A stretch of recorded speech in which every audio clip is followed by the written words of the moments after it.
Kaune, Europos prospekte 72. Šiandien atvykome pas molio tinko ekspertus Mr. Clay. Keliaujame į vidų.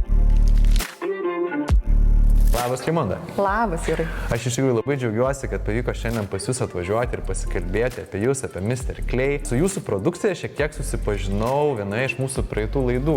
Mes rodėm tokį lenktynininko namą, pasikalbėjom apie molio tinką, bet norisi plačiau, norisi išsiplėsti. Tai Raimonda, kas yra Mr. Clay ir trumpai apie jūsų istoriją? Apie mūsų istoriją, jinai tokia ilga ir tokia graži ir brangi man.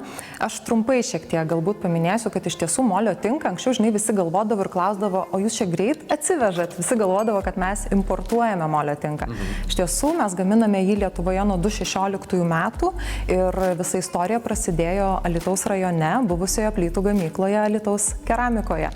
Tai istorija buvo tokia, kad aš ten atėjau padirbėti kaip pardavimų vadybininkė, o gavosi taip, kad turėjau sustabdyti gamyklos veiklą ir sukūriau naują verslą ten.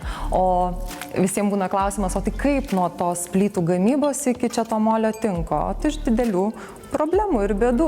Netyčia, visai neįvertinus tam tikrų aplinkybių, prisimalėm vieniem partneriam malėm molio miltus ir kol mes juos suruošėm, jiems tiesiog jų nebereikėjo. Tai teko sugalvoti, ką daryti. Taip gimė molio tinkas. Iš tikrųjų labai graži istorija, jau esate rinkoje praktiškai 8 metai, ar ne? 9 jau. Pats molio tinkas, kas tai yra per medžiaga ir iš ko jinai sudaryta? Šiaip molio tinkas, dar kiti sako, čia kažkokia naujovė. Tai nėra naujovė, tai buvo visada ir seniau. Tik tiek, kad mes gal dabar tam molio tinkui esam suteikę estetiką, kad galėtų turėti kiekvienas savo namuose molio tinką. Tai yra visiškai tikrai natūrali medžiaga, be jokių kažkokių cheminių medžiagų, lakiųjų organinių junginių. Ir kai mes sakome, mes turim galbūt tris klientų kategorijas. Tai yra tie pirmieji, kuriems reikia tikrai natūralios medžiagos, jeigu jie turi šiaudinį namą, galbūt jie turi molinį namą, arba tiesiog propaguoja tokį gyvenimo būdą, kai nori kuo mažiau chemijos turėti savo aplinkoje. Kita kategorija yra ta, kurie darosi patys. Ir gal jie nėra visai natūralistai, bet tiesiog jie tikrai gali pasidaryti patys, nes turime labai geras sistemas, mokymus vedame ir tikrai labai daug sėkmingai pasidariusių savo namus, nusitinkavusių sienas. O dar trečia kategorija, tai tie, kuriems tiesiog gražu, nes yra begalinės dizaino galimybės su molio tinku. Tai taip pat tas produktas, jisai gali pasiekti bet kurį klientą, nuo to, kuriam reikia natūralumo, iki to, kuriam tiesiog reikia gražaus estetinio vaizdo. Iš tikrųjų, čia Kaune turite ir nemažai pavyzdžių, čia, kiek žinau, atvažiuoja interjero architektai, jūs eksperimentuojate, kūrėte, dirbate su šią medžiagą, vedate mokymus. Pagrindinė, sakykime, mūsų gaminys, tai yra apdailinis molio tinkas ir šiai dienai mes turime 3 bazes. Tai yra balta bazė, netgi galima pasižiūrėti šiek tiek spalvą ir čia yra tokia, smėlinės spalvos bazė. Tai skirtumas, kaip ir matosi, kol nėra pigmento, bet įdėjus spalvos pigmentą pagal pasirinktą numerį, o spalvų yra tikrai virš 100, tai tikrai visi išsirenka. Tai įdėjus pigmentą jos gaunasi gana panašios. Kuo skiriasi? Tai baltas apdailinis molio tinkas, jis toks, sakykime, švelnesnis, tie šešėliai švelnesni, o mūsų naujasis gaminys, Lightsen 13 mes jį pavadinę, jis turi daugiau tokių gyvų šešėlių ir gal pastebėjome, kadangi grūdelis yra ten 0,1 mm didesnis, galbūt daug lengviau tinkuoti, kas darosi patys. Ir yra rudas apdailinis molio tinkas, tai su rudu moliu daromas, tai kam reikia tokių ryškesnių spalvų galbūt, tai tada naudojamas jisai ir būtent jo pagrindu buvo sukurtas mišinys pavadinimu Svencelė, kuris ir buvo naudojamas Klaipėdos muzikinėme teatre. Va, aš jau norėjau klausti. Ir būtent tam projektui jis ir buvo sukurtas, tas mišinys. Kas gerai yra su molio tinku, mes jį vadinam molio tinkas ir kitiems gal tai skamba kaip kažkas, labai tokio, negirdėto. Iš tiesų čia mineralinis mišinys, tai pirmiausia reikėtų tą ir įsivertinti. Tai reiškia, kad jeigu mes norim natūralumo, mes jį paliekam natūraliai, jeigu mums reikia tiesiog gražaus dekoro, mes jį galim lakuoti atspariausiais lakais. Kokie tik yra, galima silpnesniais, galima stipresniais ir tikrai suteikti labai kietą paviršių. Ir nuo lako realiai priklausys jo atsparumas. Raimonda, paminėjai, kad žmonės gali šią medžiagą būtent ir patys, kaip sakyti, paruošti, Taip. pagražinti savo erdvės ir juos gali čia apmokyti. Taip. O ar turit patys meistrus patyrusius, kurie gali atvažiuoti ir padaryti viską, ko reikia? Tikrai taip, yra net ne vienas meistras ir yra netgi tokių, kurie jau ir dirba nuo pat pradžių, tai 8 jau metus, profesionalai, kurie tikrai garantuoja gerą rezultatą. Tai kada žmogus nori tikrai sutaupyti, tai tada jie darosi patys ir tikrai gali pasiekti gerą rezultatą, bet jeigu visgi turit biudžetą, tai tikrai rekomenduojame jau gerus meistrus rinktis.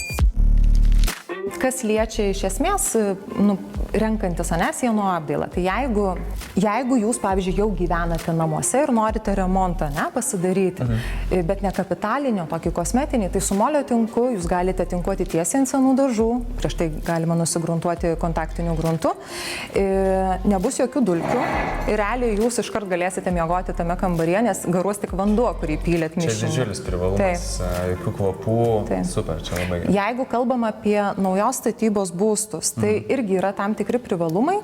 Tai paruošimas yra daug paprastesnis, tai yra paruošimas iki glaistimo, bet tikrai turi būti nuoširdžiai atliktas kokybiškai. Tai jeigu gipso kartonas, tai turime užglaistyti siūles, varžtus, kampus. Jeigu yra tinkuotos sienos, nesvarbu kokiu tinku, ar gipsiniu, cementiniu, kalkiniu, ar gal netgi rudumolio tinku, tai jeigu yra tvarkingai, viskas gruntuojame ir tinkuojame tiesiai ant viršaus, jau ploną tą sluoksnį apdailinio molio tinko. Storis apie milimetrą su pusę gaunasi. Okay. Raimonda, kalbant apie Mr. Clay ir pačią molio produkciją, link kur tu pati matai, kad juda apskritai pati rinka, kur yra tas molio tinkas ir apskritai kalbant apie jūsų įmonę, kokios jūsų ambicijos, kokia ateitis, ką jūs galvojate, planuojate pasidalinti? Žinai, kai pradėjau prieš tuos 8 metus, tai niekas iš vis nežinojo, kas tas molio tinkas ir tikrai žiūrėjo visi keistai, taip, ką aš čia planuoju daryti. Bet šiai dienai tai iš tiesų ne vienas žinomas pasaulinio lygio gamintojas jau į savo sortimentą įveda molio tinką, kas tikrai tai rodo, kad rinkoje poreikis tik didės. Iš tiesų neseniai su mumis buvo pasidalinta tokiais pasauliniais rinkos tyrimais apie natūralių tinkų būtent augimą, prognozės iki 30 metų. Tai aišku, jos ten yra didėjančios ir kas smagiausia, kad tarp 11 pasaulio gamintojų buvom paminėti ir mes. Tai toks labai vertinimas, nes tikrai matyti esam pastebėti dėl savo tos estetinės dalies labai. O pati aš molio tinką visą laiką, anksčiau vieni sakydavo, čia gal nišinis produktas, kad čia išskirtiniam klientam.